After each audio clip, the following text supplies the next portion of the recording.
Assalamualaikum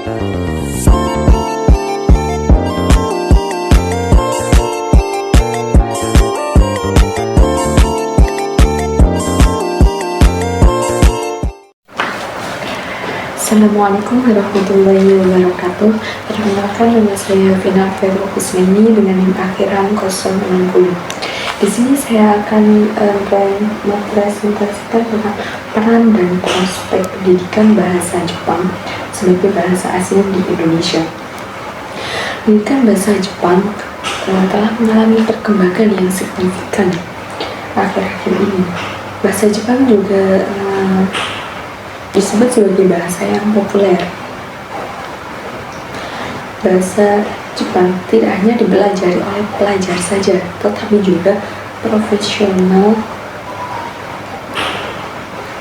yang ingin meningkatkan kemampuan keterampilan dalam dunia kerja. Peran dan prospek pendidikan bahasa Jepang sebagai bahasa asing di Indonesia mencakup berbagai aspek. Yang pertama, kebutuhan pasar, dan yang kedua, metode pengajaran serta tantangan yang dihadapi. Di poin yang pertama, saya akan menjelaskan tentang sejarah pendidikan bahasa Jepang di Indonesia. Sejarah perkembangan bahasa Jepang diperkenalkan di Indonesia awal abad ke-20.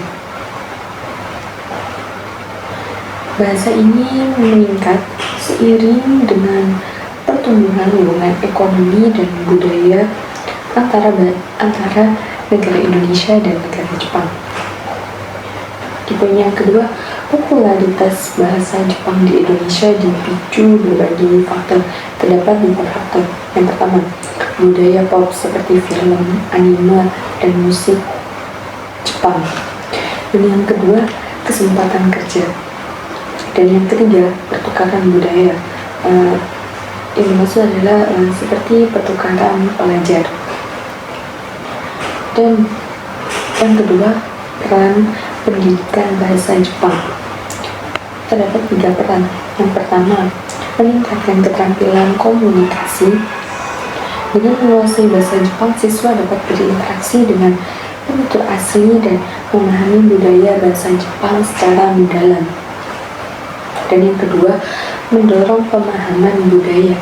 Dan yang ketiga, membuka peluang karir di berbagai sektor seperti perusahaan multinasional, industri pariwisata, dan juga pendidikan.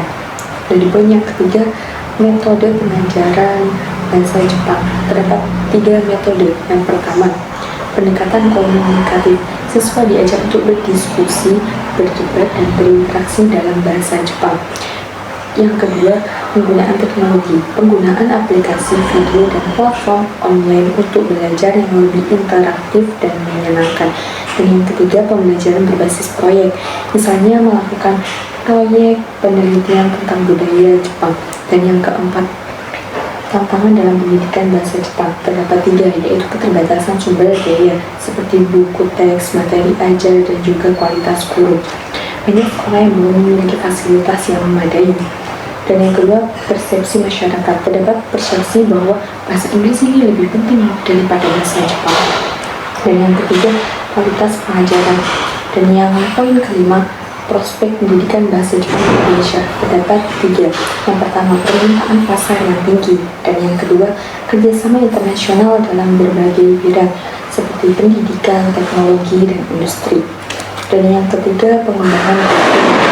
Kesimpulan dari semua ini adalah pendidikan bahasa Jepang memiliki peran penting untuk meningkatkan komunikasi, pemahaman budaya, dan membuka peluang karir. Bahasa Jepang menjadi salah satu bahasa asing yang diminati di Indonesia. Dengan memahami pentingnya pendidikan bahasa Jepang, diharapkan lebih banyak individu yang tertarik mempelajari bahasa Jepang. Sekian dan terima kasih.